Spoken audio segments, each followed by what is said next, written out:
किशोर मछुआरा गांव से दूर नदी के पास अपनी पत्नी मीनाक्षी और 10 साल की बेटी परी के साथ रहा करता था।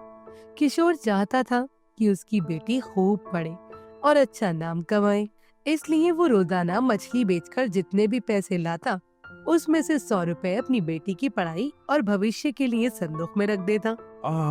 आज तो मछलियाँ बेचकर पूरे 400 रुपए की कमाई हुई है। इसमें 100 रुपए मेरी परी के भविष्य के लिए संदूक में जाएंगे और बाकी पैसों से मेरा घर का राशन ले आऊंगा। किशोर पैसे लेकर घर पहुंचता है। आ गए आप? चलिए अब जल्दी से मुंह धो लीजिए, मैंने खाना बना लिया है। हाँ बस अभी आया, पहले 100 रुपए संदूक में रख दूं। आप भी ना 100 रुपए करके कितना बचा लेंगे? तुमने सुना नहीं क्या, बूंद बूंद से तालाब बनता है। तुम रुको बस। किशोर संदूक में 100 रुपए रखकर खाना खाने बैठ जाता है। पापा, आपको याद है ना कल आप मेरे लिए मछली चावल बनाने वाले हैं? बहुत दिन हो गए आपके हाथ के मछली चावल नहीं खाए। हाँ परी बेटा, मुझे याद है।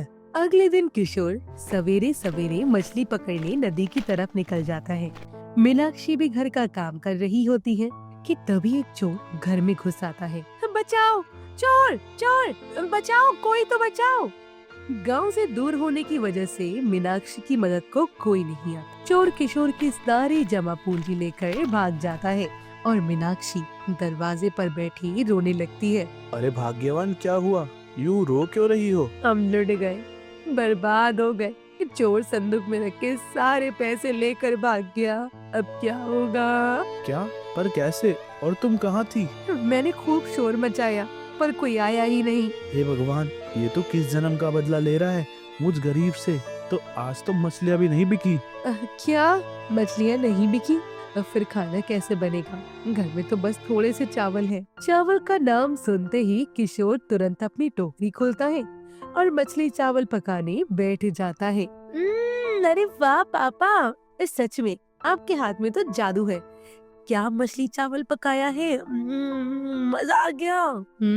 सही कहती है परी, आपके हाथ के मछली चावल बहुत स्वादिष्ट होते हैं। मैं रोजाना हफ्ते के 7 दिन बिना रोटी सब्जी के सिर्फ ये मछली चावल मिले ना तब रह सकती हूँ। बस बस, अब इतनी भी तारीफ मत करो। अच्छा पापा, कल ना स्कूल टीचर ने आपको बुलाया है। क्यों भला? उन्हें आपसे कुछ बात करनी है इसलिए। अगले दिन किशोर परी के स्कूल जाता है। किशोर जी, परी पढ़ाई में बहुत अच्छी है, लेकिन उसे साइंस पर और ध्यान देने की जरूरत है। हमारा स्कूल कल से एक्स्ट्रा क्लासेस शुरू कर रहा है ताकि बच्चे जो कमजोर विषय है उसे अच्छे से पढ़ाया जाए। ये तो बहुत अच्छी बात है, मुझे कोई तकलीफ नहीं है। अच्छी बात है तो एक्स्ट्रा क्लास के लिए आपको 6,000 रुपए जमा कराने होंगे। जितनी जल्दी हो पैसा जमा करवा दीजिए। किशोर पूरी बात मीनाक्षी को बताता है। 6,000 रुपए? लेकिन अभी तो परी की इस महीने की फीस भी बाकी है, तो कुल हुए 65,100,000 रुपए। इतने पैसे कहाँ से आएंगे? अब तो संदूक में भी कुछ नहीं बचा। यही सोच सोच कर तो जान जल रही है मेरी। क्या करूं? मछलियाँ बेचकर भी तो इतनी कमाई होती नहीं। मैं क्या कहती हूँ, आप पूरा दिन मछलियाँ बेचकर 500 से 400 रुपए कमाते हैं, लेकिन अगर मछली चावल बेचेंगे तो आपके हाथ के मछली चावल तो बहुत अच्छे बनते हैं। हो सकता है काम ना चले, लेकिन परी की फीस तो निकल ही सकती है। बात तो तुम सही कहती हो, लेकिन उसके लिए मुझे ठेले की जरूरत होगी। वो मैं दे दूंगा यार। अरे सोहन, तू कब आया शहर से? बस अभी अभी यहाँ से गुजर रहा था तो सोचा तुमसे मिलता चलूं। मैंने तुम दोनों की बातें सुन ली है। तो जानता है मैं अब शहर में ही रहता हूँ और मेरा राजमा चावल का ठेला बेकार ही पड़ा हुआ है, तो तू उसे इस्तेमाल कर ले। मैं किराया भी नहीं लूंगा। फिर तो बात बन गई, तो तय हुआ, आप कल से मछली चावल बेचेंगे। मीनाक्षी और सोहन की बात मानकर किशोर अगले दिन से ही गांव में मछली चावल बेचना शुरू कर देता है। मछली चावल ले लो, मछली चावल सिर्फ 25 रुपए प्लेट। आज खाओ, बार बार आओ। मछली चावल सिर्फ 25 रुपए प्लेट। मछलियाँ ताजी तो है ना भाई? अरे भाई, मछुआरों को भला बासी मछली की क्या जरूरत, आज सुबह ही निकाली है। ठीक है, तो 1 प्लेट लगा दो।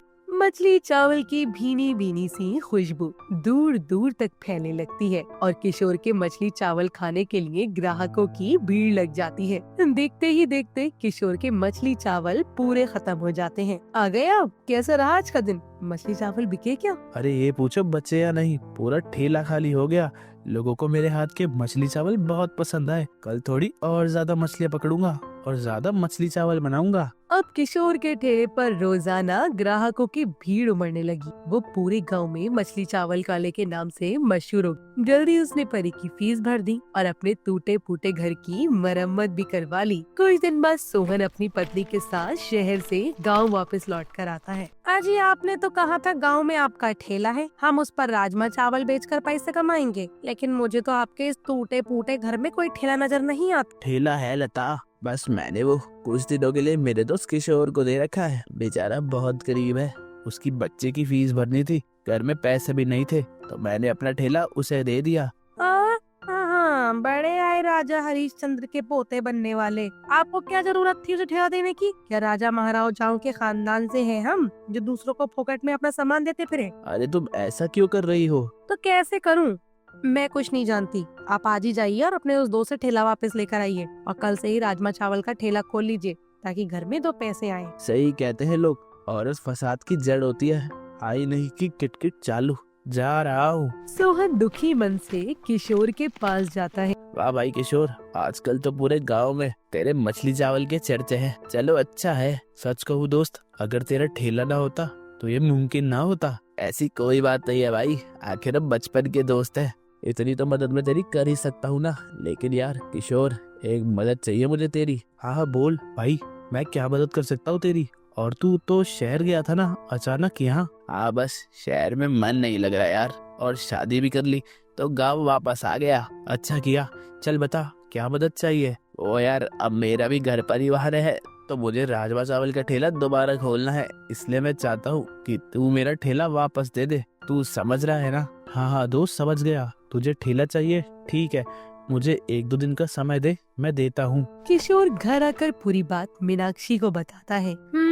देखा जाए तो इसमें सोहन बाई साहब का कोई दोष नहीं है। ठेला उनका है तो वो मांगेंगी ही। हाँ, लेकिन अब हम क्या करेंगे? अच्छा, आप ऐसा कीजिए, किसी और का ठेला किराए पर ले लीजिए, या फिर कोई ठेला मिल जाए तो खरीद लीजिए। मीनाक्षी की बातें सुनकर दिमाग की बत्ती जल जाती है किशोर की। वो भागा भागा संदूक खोलता है, जिसमें अब पूरे 15,000 रुपए थे। मैं जरा बाहर जा रहा हूँ।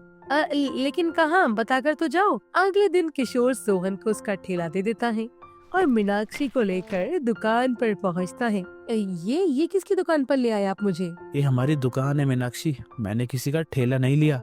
अब हमारी दुकान पर ही मछली चावल बेचेंगे। अरे वाह, सच में? ये तो बहुत अच्छा सोचा। और हाँ, अब से तुम्हें भी दुकान के काम में मेरा हाथ बटाना होगा। हाँ हाँ, क्यों नहीं। इस तरह किशोर अपनी दुकान पर मछली चावल बेचने लगता है, और लता की जिद के सामने ही सोहन भी अपना राजमा चावल का ठेला लगा लेता है। लेकिन सोहन की राजमा चावल खाने कोई नहीं आता। दोस्त माफ करना, मेरी वजह से तेरी दुकानदारी नहीं होती। नहीं यार किशोर, ये तो मेरी पत्नी की जिद है, वरना मैं तो यार ठेला लगाना ही नहीं चाहता था।